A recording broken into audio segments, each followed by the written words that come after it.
Hello guys, म चाहिँ अहिले होइन अब शेखपुर आएको 15 दिन पनि भयो। अनि शेखपुर आएको भनेको अहिले बजारमा 7 बजे कतिको मान्छे भिडभाड रहेछ भनेर यसो हेरेको। खासै शेखपुरामा मान्छे त रहेनछ।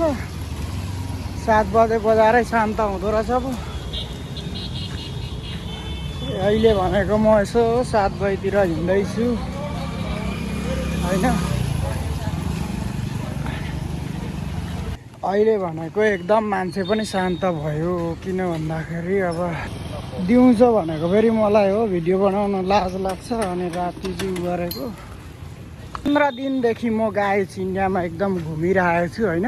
यत्तिकै यताउता घुमिरहेको छु भन्नाले ठुल्ठुलो घुम्ने ठाउँ होइन, तर म सानोतिनो ठाउँमा यता त्यता घुमिरहेको छु अहिले चाहिँ।